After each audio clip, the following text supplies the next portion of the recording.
नमस्कार दोस्तों, स्वागत है आपका मेरे चैनल पे। दोस्तों, जैसा कि मैंने आपको बताया था कि तुर्की अब सोच रहा है कि पाकिस्तानी पायलट को वह एक्वायर करेगा अपने नए पायलट को ट्रेनिंग देने के लिए, स्पेशली F-16 फाइटर जेट के लिए। लेकिन दोस्तों, हकीकत यह है कि पाकिस्तान के पास भी एयरफोर्स के नाम पे कुछ भी नहीं है, क्योंकि उसके जो फाइटर जेट हैं उनमें से 80% या फिर 60% कह सकते हैं कि खराब पड़े हैं या काम के लायक नहीं है। आज इसी के ऊपर बात करेंगे। चलिए दोस्तों, शुरू करते हैं। तो दोस्तों, पहले बात करते हैं पाकिस्तान के main fighter jet, front line fighter jet, जिसने एक्चुअल में अब राफेल से मुकाबला करना है, वो है JF-17। और अगर चाइना की भी बात करें तो उसका J-20 जरूर कहा जाता है, स्टेल्थ फाइटर जेट है, लेकिन उसके ऊपर अभी कुछ भी कंफर्मेशन नहीं है। तो इस हिसाब से वह भी पूरी तरह से भागीदार रहा है इस फाइटर जेट को बनाने के लिए, तो इसलिए कह सकते हैं कि उसका भी ये दूसरे नंबर का मेन फाइटर जेट है।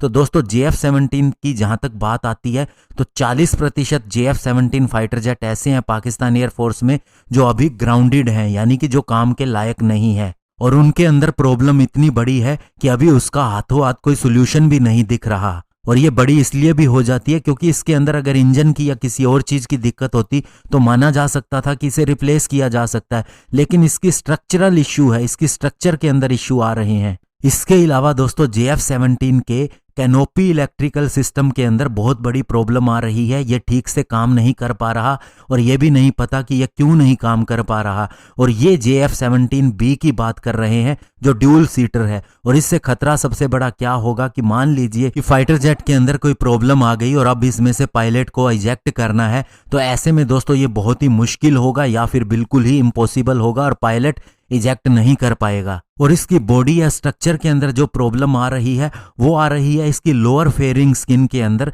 जिसके अंदर क्रैक्स डेवलप होने शुरू हो गए हैं, यानी कि दोस्तों उनके अंदर तरेड़ें आनी शुरू हो गई हैं। और ये वो एरिया होता है जहां पर जी फोर्स यानी कि ग्रेविटी रिलेटेड प्रेशर सबसे ज्यादा पड़ता है। इसके अलावा दोस्तों, इसके स्ट्रेक एरिया के अंदर भी क्रैक आने शुरू हो गए हैं। अगर मैं स्ट्रेक एरिया की बात करूं तो ये ब्लेड लाइक डिवाइसेस होती हैं जो इसके फाइटर जेट के कुछ एरिया के ऊपर माउंट होती हैं, यानी कि ऐसा एरिया होता है जो स्पेशली इसके एरोडायनामिक प्रॉपर्टी को बढ़ाता है, यानी अगर कम दबाव हो जाए या स्पीड कम हो जाए तो उस समय भी इसका बचाव करता है। और जो एंगल ऑफ अटैक का एरिया होता है वहां पर भी ये बचाव करता है। तो ऐसे में दोस्तों, इसके अंदर क्रैक आना बहुत ही ज्यादा सीरियस है इस फाइटर जेट के लिए। इसके अलावा इसके एंकर के अंदर भी ब्रेकेज आ रही है, जिसका सीधा सा मतलब है कि इसकी स्ट्रक्चरल वीकनेस बहुत ज्यादा है। इसके अलावा इसके अंदर जो रडार लगा हुआ है या फिर अदर अटैच्ड इक्विपमेंट है वे भी बहुत ज्यादा हैवी है, और इसी हैवी होने की वजह से फाइटर जेट के ऊपर एक्सेस दबाव आ रहा है।